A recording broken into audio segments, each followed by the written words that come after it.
Hi, welcome to Broad Lane Leisure. My name is Adrian and I'm about to demonstrate a Swift Conqueror 580 2016 model and its workings.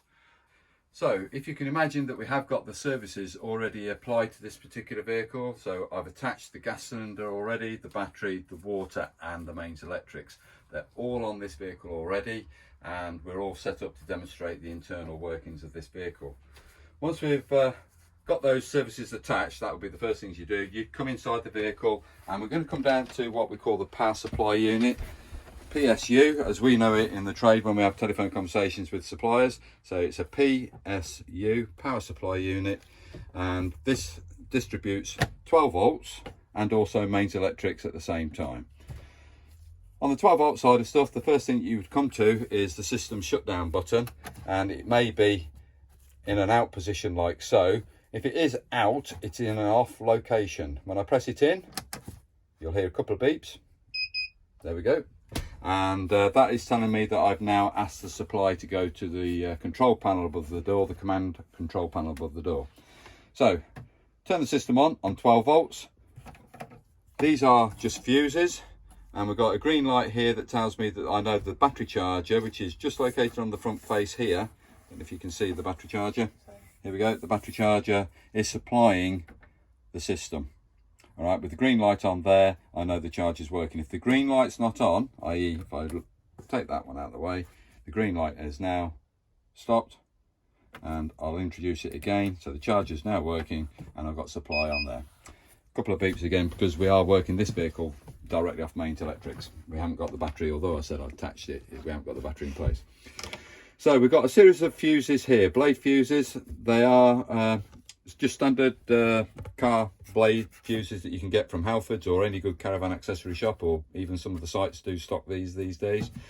If you do find that you have lost supply to something, do come straight to this panel and you will find hopefully a red light showing on this display board below. So we've got a green one showing, but you haven't got any red ones showing. If it's red, it means the corresponding fuse to that illumination has blown. That is the fuse that you need to replace. Just get a replacement fuse, put it into the holder, straightforward. You don't need any special tools. They are removable by fingers. So just rock it slightly from side to side. So it's heat demonstrating, out it comes, and insert it back in again. And that's all that you need to do to replace a fuse. Nothing else more in there that you need worry about at this moment in time, apart from if the red light's on, let's say that's telling you that corresponding fuse is blown. If you come onto the main side of the system of the power supply unit, the first area I want you to come to is the RCD, which is this switch here. So you've got a yellow button and a black lever. What I'm looking to do, when I press the yellow button in, that black lever should trip out. There it goes. That is correct, and everybody will be safe inside the caravan when using mains electrics. If that doesn't happen, you haven't got a main supply coming into the caravan. Please consult with the site owner, agent, manager, whatever, because you haven't got a supply coming to your caravan at this stage. The MCBs are the same as fuses, but where these fuses blow and you have to replace, an MCB, all that does is trip out like so. All that you do is turn it back on again once you've taken off the offending appliance which has caused it to actually trip. So they're like trips, they're fuses, but they are trips. Immediately above that part of the panel, we've got a series of 3 lights. The red one isn't on, which I'm pleased to say. It tells us that we've got reverse polarity, and that's mainly when you're on the Continent. The Continentals obviously use a 2-pin plug variant. All it means is you need to take that plug out, turn it into the main socket the other way around. If you do get it in the UK, I'd be a little bit more concerned, and again, consult with the site owner. So we are now coming across to the other 2 lights, which are illuminated. It's difficult to see the green one is on, but it is illuminated green, and it says heating and hot water systems.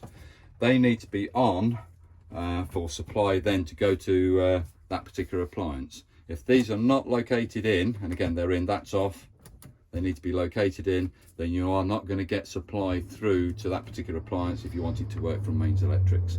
So this is all to do with mains, and that is very briefly the PSU with the charging unit on the outside. On the front face of this drop down bed box door, you will find a few labels The first label is to do with the 12-volt fuses, the panel I was referring to in the first place. It has a series of numbers, 1 to 13, but there are not 13 fuses in that particular fuse board, there's only 10.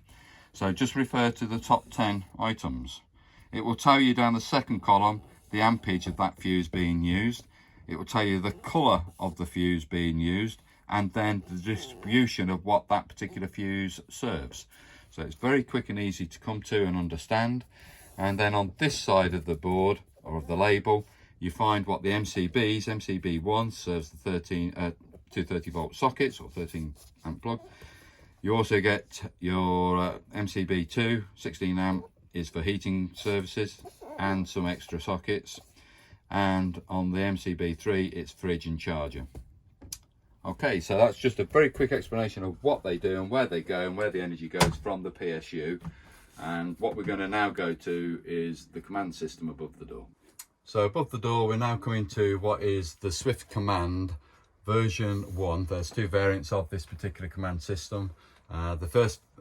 This is the first version. The second version is a touch sensitive screen, where this doesn't do anything. All the controls are on the outside edges, either to the right or left of the screen itself. You turn on the supply, which is the on off button there, and you can now see we've got everything starting to fire up a little bit. Please bear with me a moment.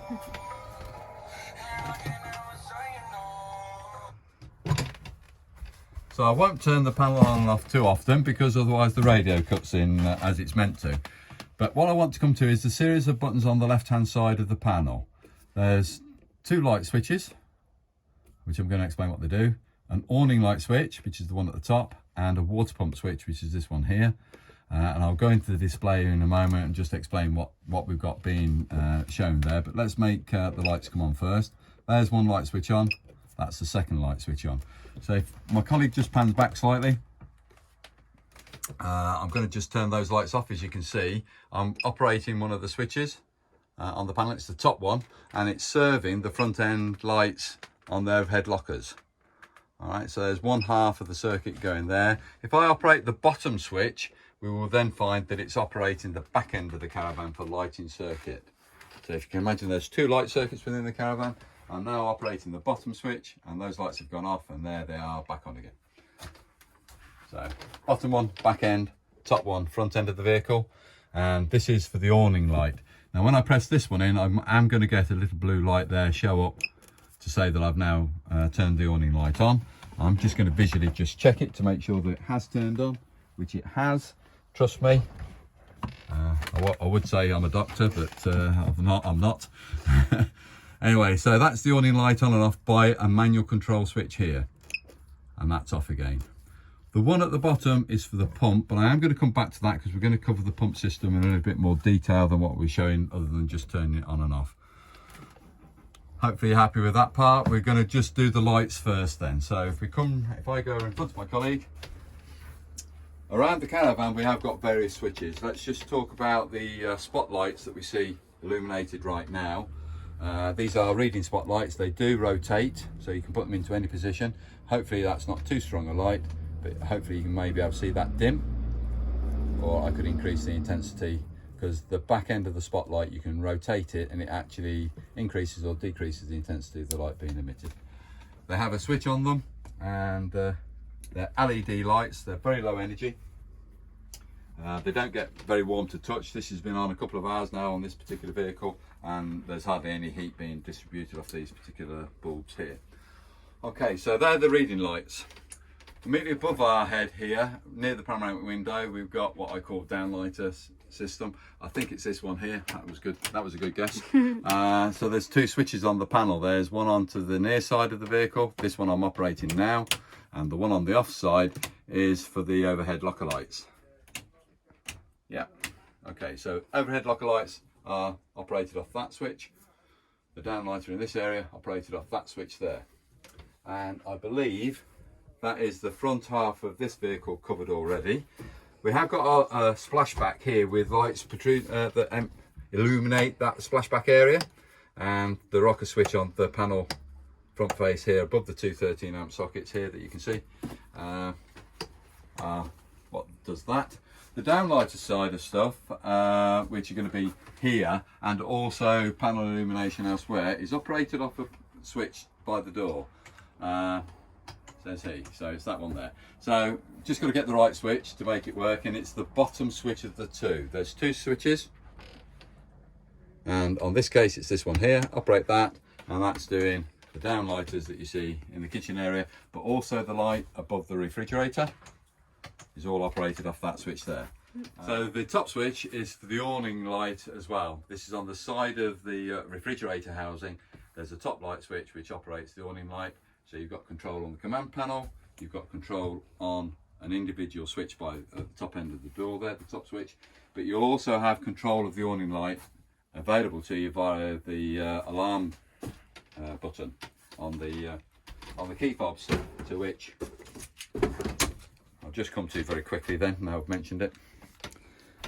So on the alarm key fob, the top little button that you would depress is just for illumination of a small light on the top edge as you're approaching the caravan. You can actually just find the key location. The second one is for arm and disarm. That wasn't particularly convincing. That's one bleep for arming, and it should give me two beeps for disarming. There's two beeps. I'm going to get one of the engineers to just look at that before this particular client collects this vehicle, because they should be a little bit louder than that. It may be down to the internal battery, maybe slightly low, so I apologise on that one, but it will be right when this vehicle goes to the next client. The third button down, which is this one here, is for, again, illumination of the awning light. So, because you can't see it and it's not showing it on the panel, so to turn the awning light on, I'm operating the third button down now, and you can see the awning light come on. And if I operate it again, I turn it off. So I've got a choice of operating the awning light that way as well. Peculiarities of different vehicles. Okay, so that's just on the key fobs. Let's come back to the internal lights of this vehicle. I'm just coming through into the rear bed area. So it's a transverse bed that we have on this particular model. And I will explain all about that in a moment, but let's continue with the lights. We've still got the spotlights, again reading lights, which illuminate that bed area, and you can increase the intensity or decrease it accordingly, and it's got its own individual light switch, which is that one there. Okay, so spotlights are off. As we come into I'll call it the makeup area, not that I'm used to that of course, I'm more interested in the television distribution, but this particular switch here is doing the downlighter, and also there's a light immediately behind where you are right now above the fixed bed, which is also being turned off via that light switch. So this switch is split into two. So this edge is the one that's operated those lights I've just shown you, and the bottom, the one on the left hand side, is for just a little courtesy light that illuminates the floor area up at night time. So if you do need to take a quick run to the bathroom for some reason, instead of having to turn every light on within the vehicle, if you're able to stumble to this point, turn the floor illumination light on, that's what you are going to illuminate at that point. Coming into the bathroom, toilet compartment, we are coming to switches on the wall. Here they are. They're on the side of this locker here, by the side of the toilet. And again, we've got two switches. We've got the first one, the one on the left hand side or towards the front of the caravan, it's showing operating the toilet compartment, the shower cubicle light. The other one, which is on towards the back wall, is then doing the downlighters, illuminating up the sink area, etc, etc, plus also additional lights behind the mirror. So that switch does that, and that's what we have as far as 12-volt illumination lights internally. And we've done the awning light on the outside. The water system and how we obtain water into the side of the vehicle. Obviously it's self-explanatory. We have already done that supply already. So you're either using an aqua roll or a standard water container, or on certain sites they could be what we call service pitches, where they'll give you a tap at the back of the site pitch that you're on, and then a hose that you would connect into the side of the vehicle. That hose connection is your own personal possession, because it will be unique to how this particular vehicle works. It's not something the site provides you, so it's something that you would need to obtain. From there, once we've got it connected into the side of the vehicle, the next area I want to come to is just a precautionary thing to make sure that this yellow valve that you can see is in a horizontal plane. If I lift it vertically, I'm dropping water outside the vehicle. So that's open and that is closed. When it's in a closed position, that's the point that we want it to be in when we want to use the caravan water. Water will now come in on board the caravan. So I'm going to go from there. I've established that that is in a closed position. I'm also going to quickly examine the taps. I know that they're all closed, but I'm going to come to the kitchen tap to make sure that that is down and that it's not rotated over a work surface. If I lift that up, obviously water is going to spill straight over there. I know it's self-explanatory, but believe it or not, sometimes we do have to explain these things. So make sure everything's closed and you're ready to use the system. You're in control of it. I can now come to the pump switch, which is this bottom left hand button here with the pump tap symbol on it. Going to operate it, and you can hear that. Let's get rid of that for a minute. And you can hear that now working. The pump's cut in and it's priming the system, so it's building pressure up within the system. Once the pressure's built up, the pump shuts off. But to get the system completely filled, we need to bring water through the tap, of course.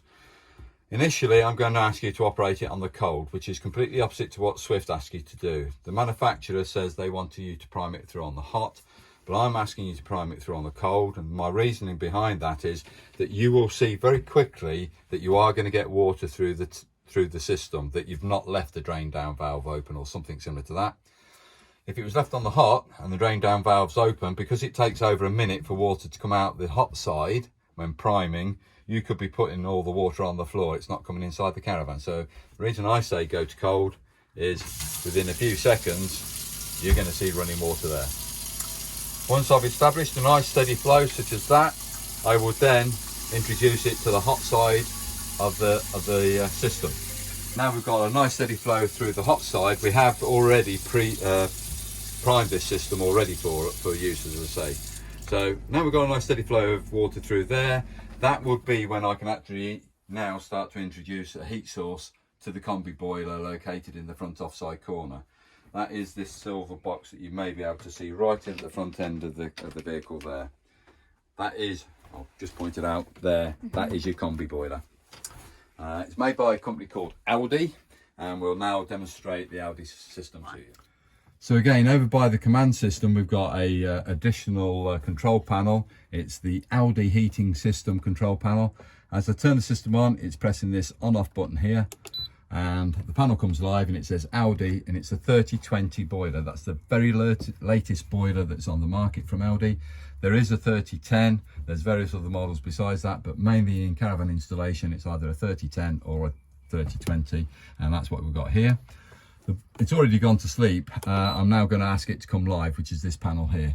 In fact, it should be showing another display. If I let that go to sleep again, it's going to go to a black screen. So I already know there's a problem on this, which I'm going to rectify. So let's just continue for a moment. Right. When I come to, this is the second menu, not the first menu, it's the second menu that you should come to. The second menu is showing me that at the moment the room thermostat, we've asked it to get to 12 degrees. Well, I know it's a lot hotter in this caravan than 12 degrees right now, but if I want to increase the temperature required, I can either press and hold the plus button, which is difficult to show you. Press and hold it, and it should, because it's touch sensitive, go up by itself. Go on. There we go. It's increasing now, and the maximum you can get it to is 30 degrees. So I might just quickly get it to 30 degrees. My colleague won't like it at 30 degrees because it gets very warm in here. Okay, so I've asked it to select it to 30 degrees C. That is quite warm inside this vehicle. And the system that we're using, it's what we call a wet system, i.e. like a radiator system at home that you'd have in a domestic situation. So we've got radiators and we've got a fluid going through that radiator heating the system up. I've asked it to go into 30. The next symbol down has got a shower mixer, well, it's got a shower head next to it. This is what I was waiting for. This isn't right. I'm going to show you how to get that out of it, because there should be another menu we should be able to see, and we're not seeing it. This has been pre-programmed by its previous owner. So let's come down to this second symbol. It's a shower head. And yes, it has got something to do with water, but only when it is completely blacked out on the triangle. When that triangle is completely blacked out, that is serving the hot water only within the caravan. If it's halfway, i.e. half blacked out, half clear, it is serving both sides of the combi boiler, i.e. central heating and hot water at the same time. And if I go the other way and make the triangle go completely clear, that is just going to do the central heating system up to 30 degrees centigrade. So I always use my Aldi in a halfway location. If I don't want the thermostat to work, lower it down. So I take that thermostat right down, and I know the boiler's just kicked out, so I know that we're about 27 degrees in here today. So that's the reason why I've turned it up to 30, just so I can show you it working. So that's all I do is, if I don't want the central heating to work, the actual part of to heat the vehicle, turn that thermostat down. The lowest setting you'll get it to is 5 degrees. Just leave it at 5 degrees. When you want to have the heating back on, just increase it to the desired temperature. As simple as that. The next one below it is all to do with energy and power source. So the zigzag, the little lightning bolt that you see there, is obviously indicating mains electrics. I could lower that mains electrics down to 1 kilowatt. I could have it in an off position, which is that, not taking any main supply at all, in which case to heat the boiler we would need to use gas, or I could use gas in connection with mains. And again, this is how I use my boiler. I do use mains and gas at the same time. I'm going to come to explain the reasons why in a second. There's 2 kilowatts of mains electrics, or I could use 3 kilowatts. But because I've got a smaller supply here on our site, I'm going to just put it back onto the 1 kilowatts just for the demonstration purpose at the moment. So what I've asked for is gas. The gas symbol is illuminated green, and I've asked for 1 kilowatt of main supply. At the moment, I'm just going to go into this programming mode and lose this other screen because I want it to come back to a different... Right. When you initially see this, there's the first screen. That was the second screen. That is the first screen that you will get when you turn the boiler on. What it's telling you, here we go, internal temperature 32.5 degrees. Babe, we don't need to go to Spain. We're okay where we are here. And at the moment we've got mains attached into the side of the vehicle. So mains is present. It's 32.5 degrees internal temperature. And I don't suppose then I'm going to get this to work, but let me just try it. I'm going to increase that right up if I can do it with me. It's the gloves. It's the gloves, yeah. Okay, if I can get that to increase up. Now what I'm going to show you, if I come back and hit that menu button, no, okay, that's what I expected. Because it can only heat up to 30 degrees and we're already saying it's 32.5, the central heating part of it is not going to cut in. I can't make it cut in, but if it did cut in, what we would get is a round circle there with 2 little directional arrows on it, and that would be telling me that I have got circulation of the central heating. All right, so that's just saying the pump is working and it's circulating the water that's being heated up to temperature and being circulated around the caravan. So I can't reproduce it for you, so I may as well turn the thermostat right down because I'm sorry, it's too hot and I'm never going to be able to do it. So see if it goes down quickly. Here we go. Keep your finger on it. Come on, Adie.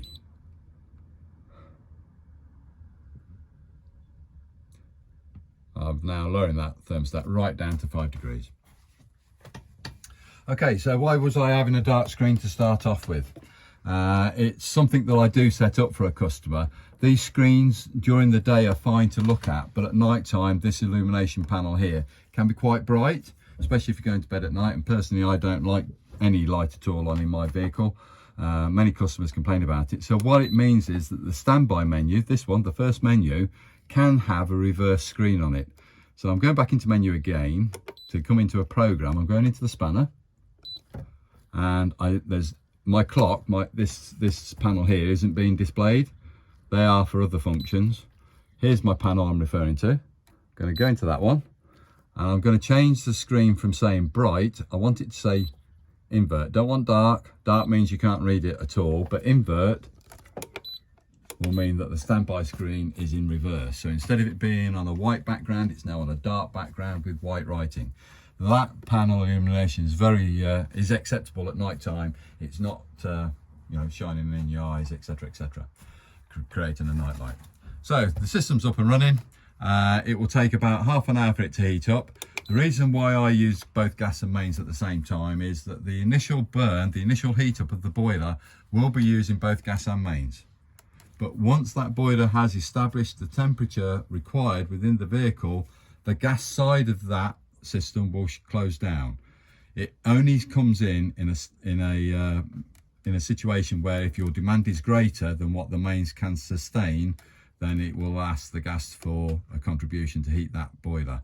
But if mains can sustain the heat required, i.e. at 2 kilowatts say, then the gas side of it is only in the background, just waiting to be used as and when required.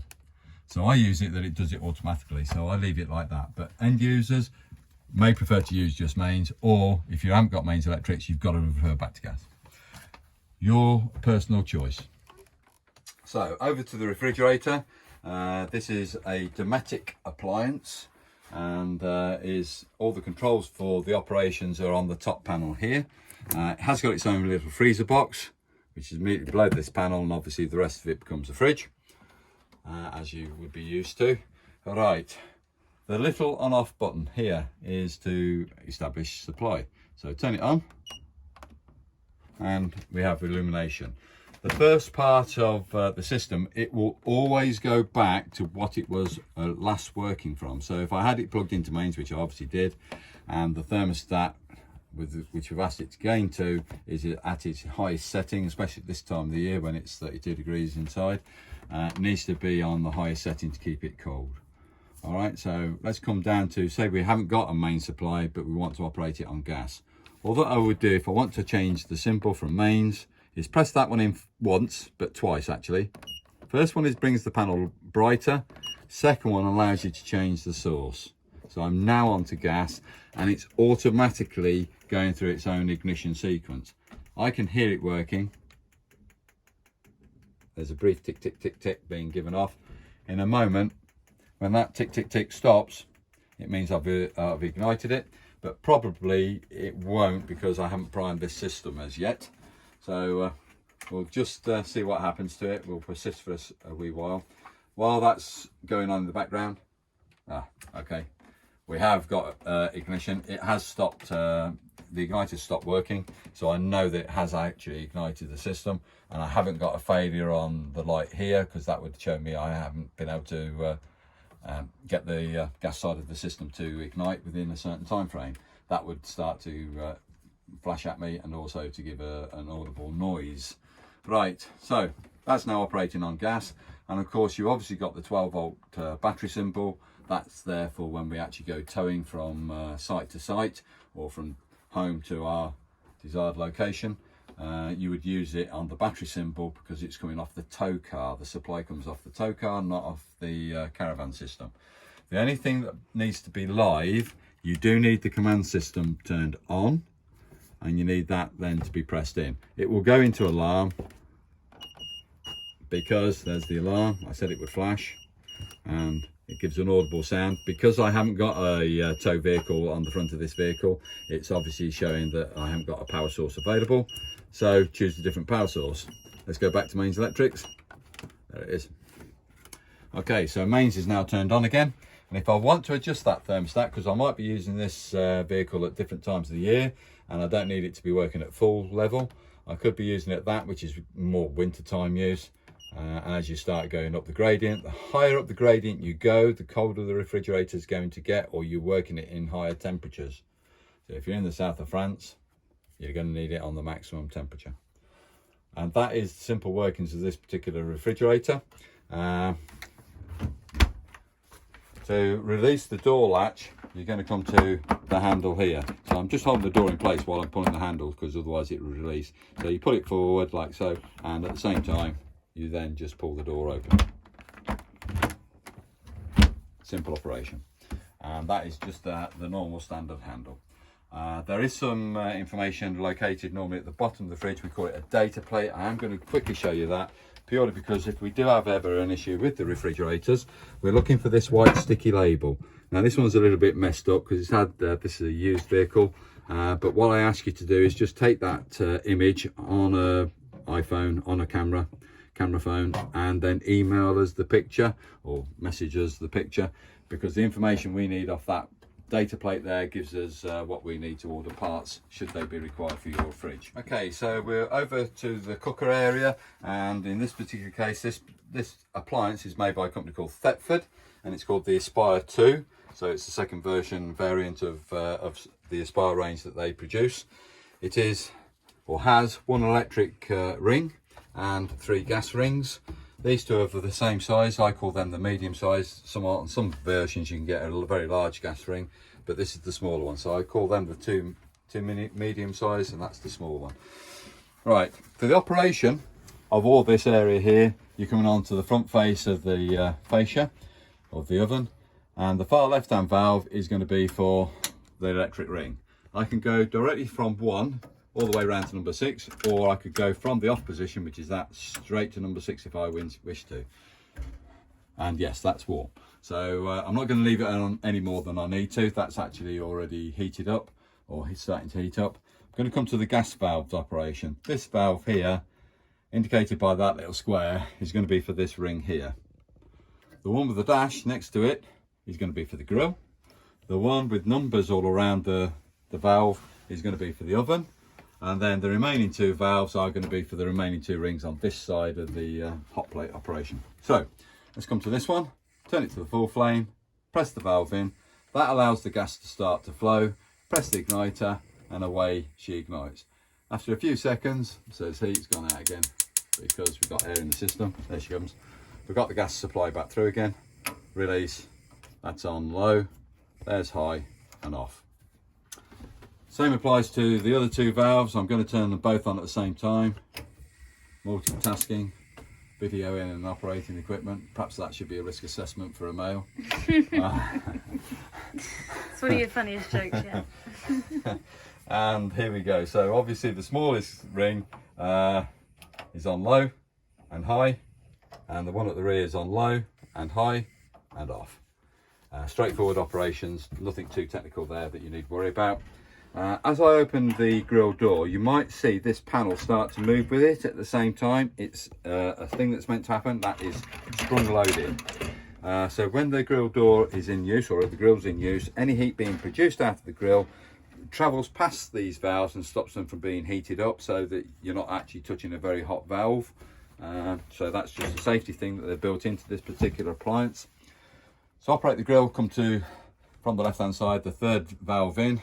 Press it to the full flame, press it in, press the piezo ignition, away she goes. I'm just removing the grill pan for a second. Right, you might be able to see the flame. I hope you can. Yep. Okay, so that's set on high at this moment in time.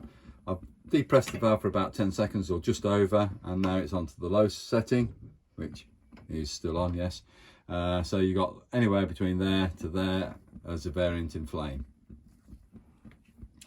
On the grill pan itself, there will be a handle to engage. It comes onto this bracket here, and I'm hoping I might be able to find it in this drawer mechanism here. Here it is. So the handle comes in at a 45-degree angle approximately and locks on, and when you want to take it back off again for washing purposes, because that's quite a large tray, to put it into the sink bowl with the handle is a bit messy, so take the handle out of the way, wash what you need to. And then the storage, because this grill pan is that size, that is just for transit position. When in use, because the handle's here, that is the right way for use when the grill's in use. Okay. I'm just going to put that back in there. Try not to make it noise. When you close the grill door back up, that heat shield goes back. So you don't need the heat shield protruding when the oven is in use. It's only when the grill's in use. So the oven door lowers down, and we're coming to the valve which has got the most numbers around it. I'm going to turn it right round to number 240. I'm going to press that valve in, press the piezo igniter, flame's going to ignite, count a few seconds with it depressed still the valve, and then release, and it should stay on. And now heat has to build up, so you've got to actually raise the door closed for it to operate the thermocouple, or the temperature probe, which is this one here. And once that's built up to the desired temperature, depends where you leave the valve of course, that will actually regulate itself accordingly. And again, just coming to this particular appliance data plate, again, if there's a failure within this particular appliance, we ask you to photograph this silver label here on this particular model. It can be on the front face, it can be on the side face, but on this one it's obviously very easy. The writing and information is very small, so just photograph it and email that into us. And if there's any failure within that particular system, we can order you parts from there once we've got the data plate info. So we've got a standard microwave built into this particular model. It's very straightforward in its use. You can do it via a rotation of this valve here, but to get that to engage, you must press the microwave button first. When I press that, that will allow me to either use the timer, the power level, or the weight that was within that category. When you've got it to where you need it, just confirm it, and then that will give you the next function available on the scroll button. In this case, I would just operate, if I only want it on for a minute, just press start. It comes in with a minute timer. If you don't want it more than that, or sorry, you want it greater than that, then just press it twice. That will give you 2 minutes. 1, 2, 2 minutes on the timer. If I wanted it 3, just add an extra minute. So very simple in use. Turn it off is the cancel stroke stop button. At the moment it's still saying I've got 2 minutes 52 to go. Press it again and the clock goes back to 0. A very simple microwave in its use. If you need any further help than that, by all means consult the owner's handbook or the individual pamphlet. So we're now over by the Cassette Toilet. This is also made by a company called Thetford. They're the company that make the actual Aspire cooker facilities, but they've also gone into making toilets as well.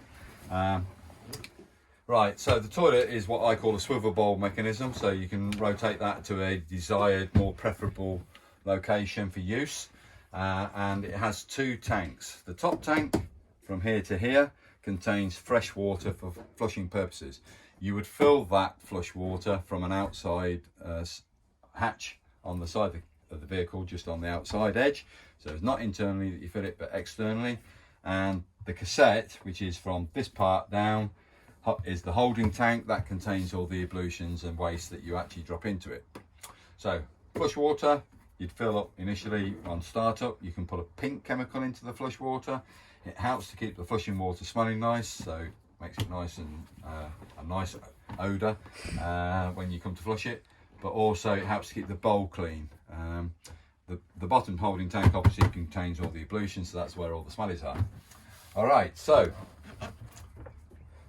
when you're ready for use and you fill the system up and you put a pink chemical possibly into here, you don't have to, but if you put the pink chemical in, you press that blue button and water is displaced around the bowl.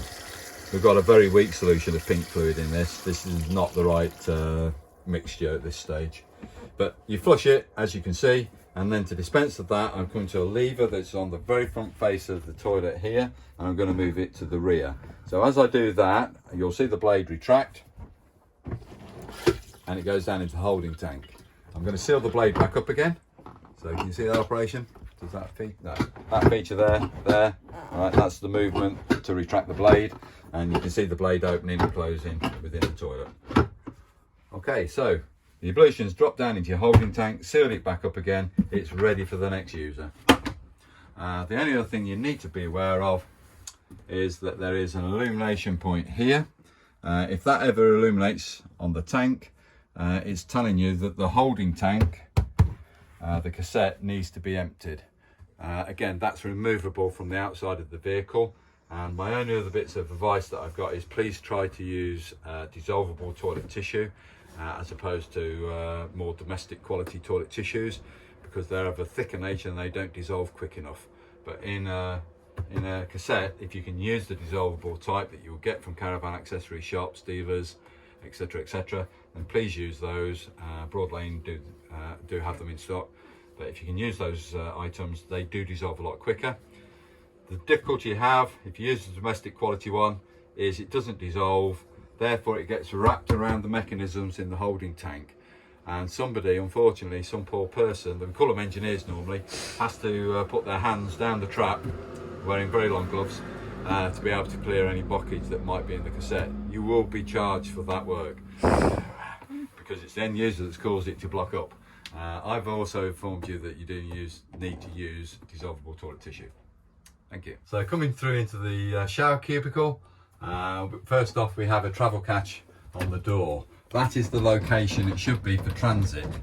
So when you want to use the door, just pull that little trigger out, that little latch there, and slide the sliding door past, and then open and closes. That's hitting that trigger again, just pull that back out, push it past, that's retained back in place, and that's the transit catch that you should use. This is a completely lined cubicle with plastic lined cubicle, so it is just safe to leave it with water on it if you so desire. I always wipe my shower cubicle down after use. It's just down to the individuals and what they wish to do. Right, this is going to make a noise, so I'll get it out of the way. So this is an Eco Camel shower head. The water displacement from here is quite large and gives you a very good shower should you decide to use it as a shower. First off, you need to get the mixer tap to work. So you'd set it on the hot side first. I'm not going to have running water through because although it's 32 degrees in here, I'm not going to have a hot shower. I could do with a cold one probably, but I'm not going to go through that today. Shame I did bring a bath towel. But get running water through on the hot side first. The water that is being produced is really, really hot.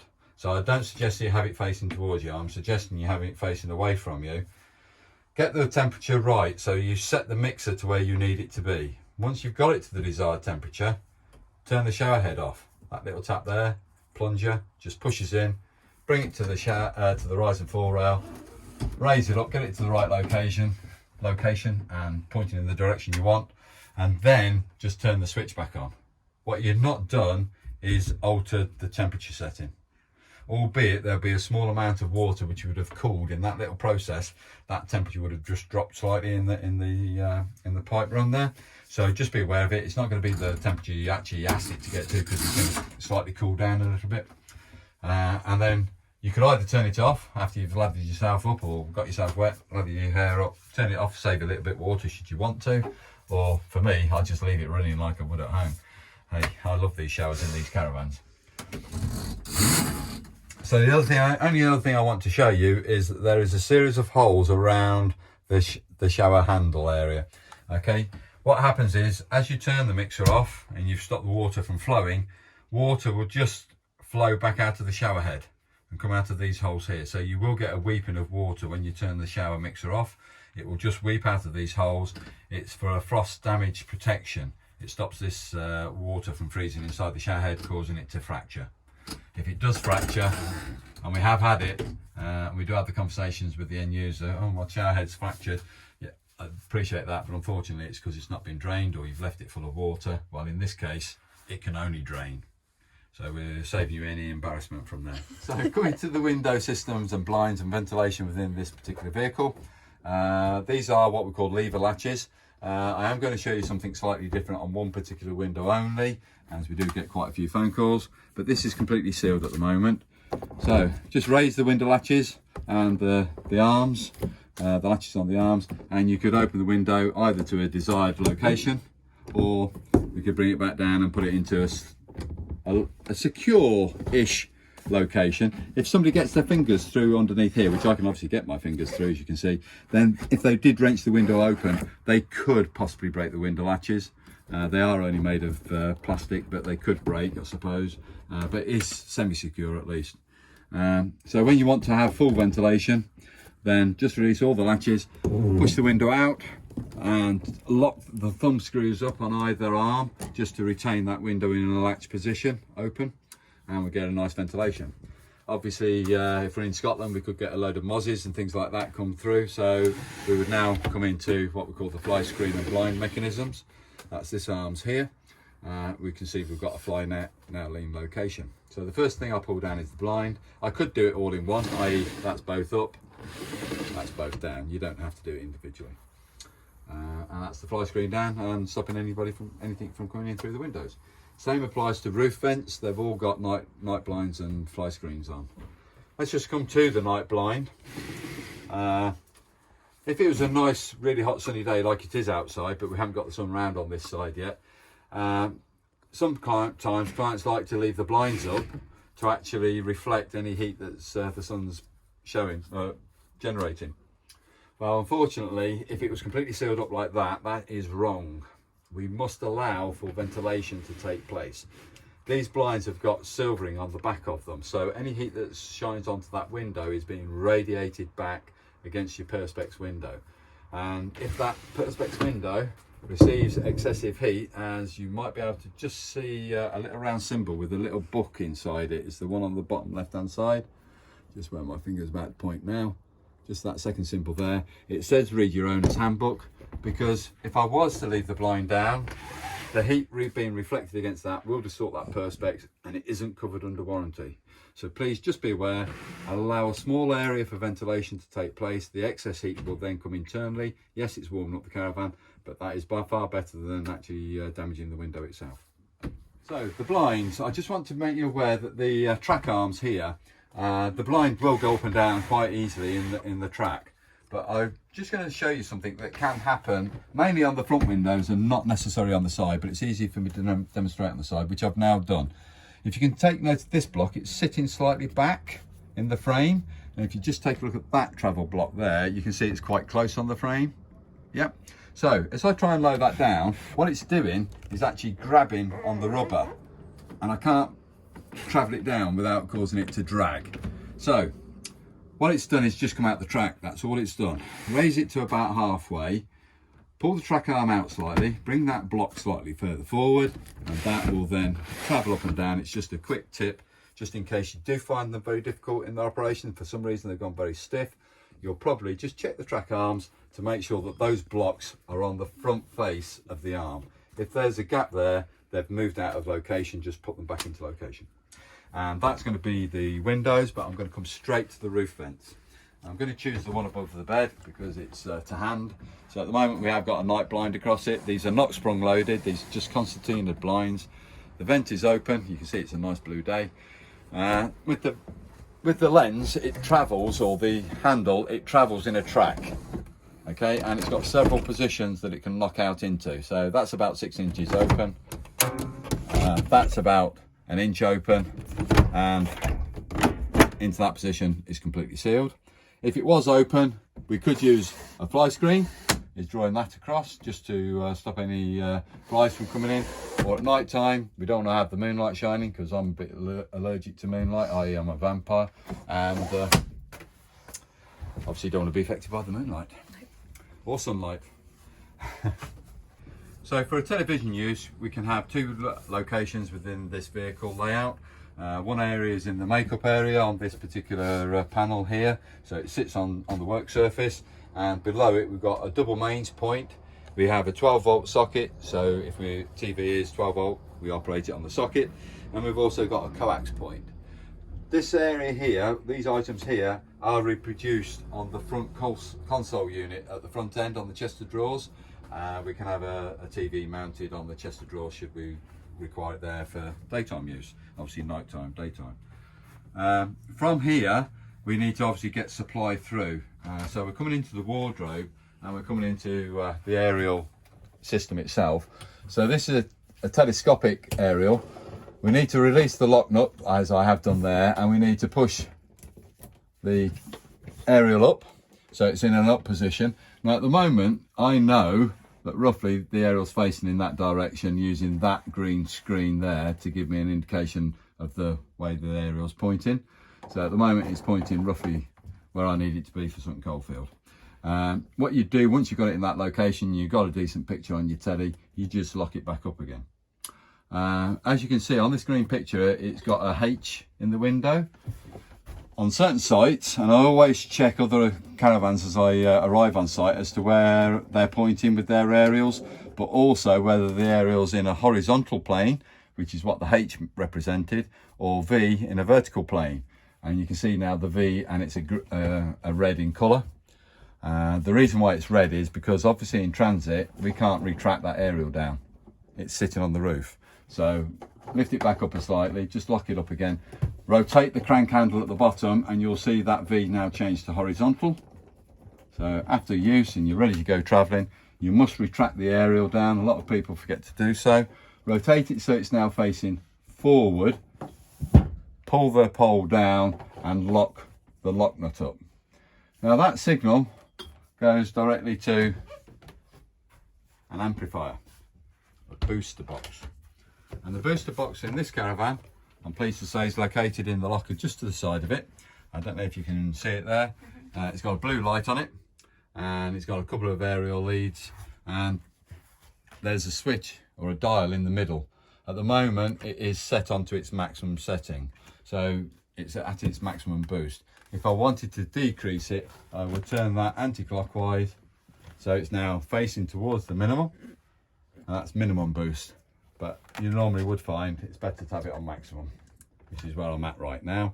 It's also got an on-off switch on the booster box, and it's a digital aerial, so this is compatible for digital signals.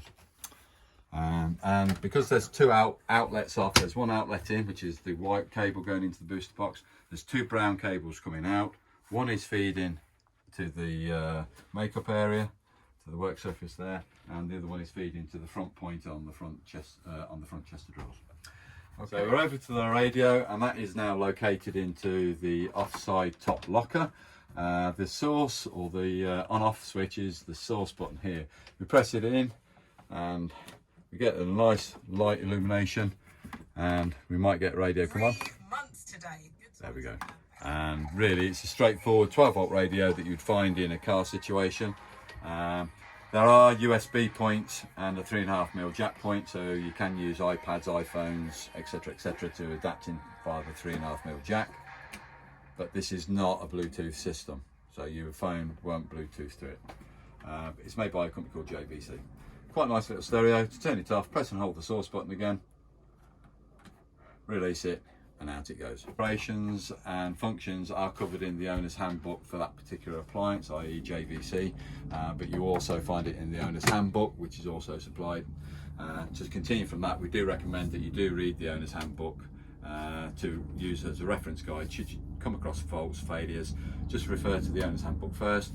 If not, then by all means call us at Broad Lane Leisure. It is a business that is open 7 days a week, and we will always try to assist you if we can going further forward.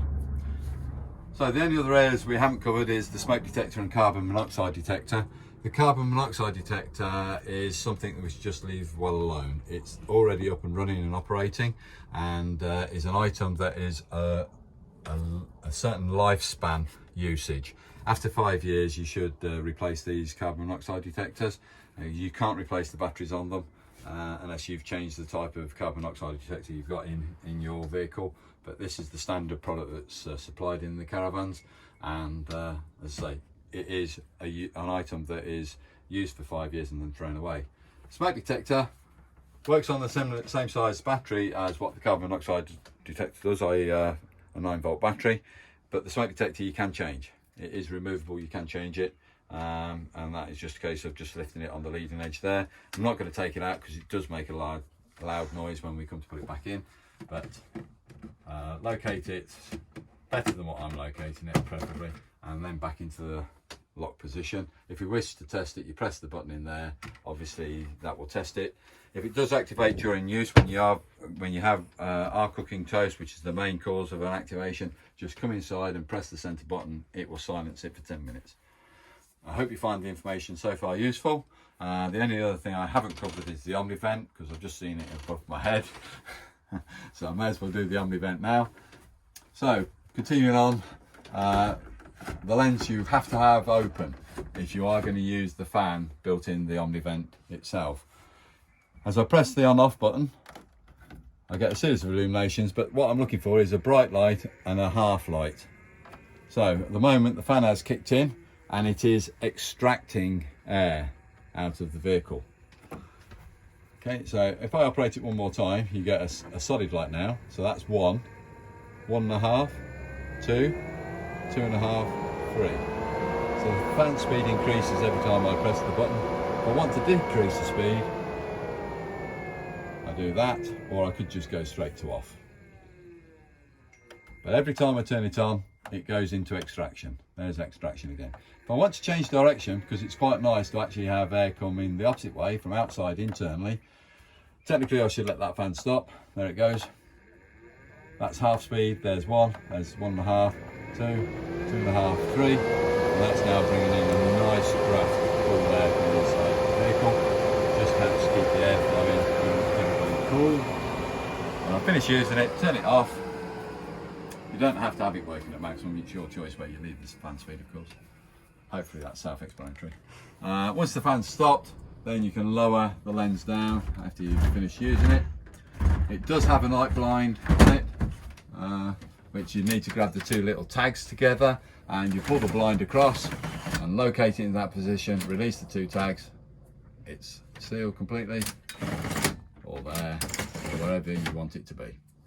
So I hope you found the information very useful. Thank you very much for your time. I'm going to wish you all the best with this new vehicle of yours that you're collecting from us. But if you do have any queries, any questions, by all means, do give us a call. We are available 7 days a week. And thank you very much for now.